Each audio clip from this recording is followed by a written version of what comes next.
In the heart of the realm lay the large, bustling town of Bramblewood. It was rich and busy, full of proud merchants and haughty citizens, and among them lived a simple man named Silas. He wore tattered clothes, had no grand home or family, and spent his days wandering the streets. To the people of Bramblewood, he was nothing, less than nothing. They called him lazy, a good-for-nothing, and worst of all, a thief. Whenever a purse went missing, whenever a window was broken, whenever any misfortune happened, fingers would immediately point at him. "It was Silas! That beggar did it!" they would shout, without even asking for proof. They laughed at his rags, mocked his quiet ways, spat insults right to his face. But Silas never fought back. He never argued. He would just bow his head, accept their cruelty, and forgive them in his heart. One day, a wealthy merchant's precious heirloom was stolen. Before Silas could even open his mouth to say he knew nothing, an angry mob surrounded him. They beat him, kicked him, called him a criminal, until he could barely stand. He did not raise a hand to defend himself.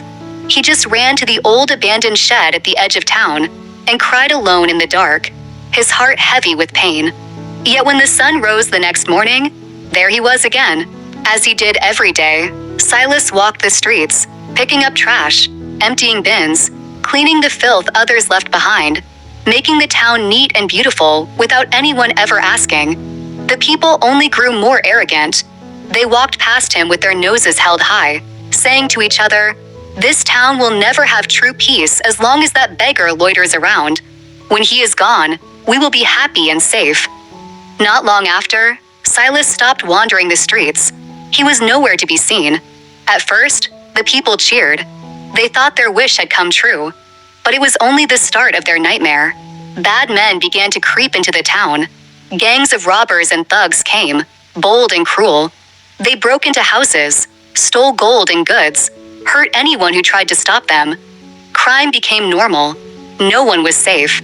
People locked their doors before sunset, trembled in their homes at night, and cried out for help, praying for the evil to go away. But no one came to save them. The gangs grew stronger and more fearless by the day.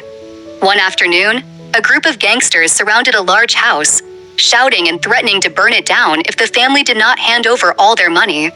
The residents cried and begged, but no one dared step forward to help.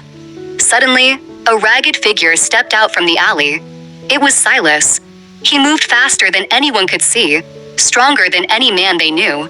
He fought the gangsters one by one, disarmed them, and punished them fairly, until they screamed and ran away as fast as they could, never daring to come back.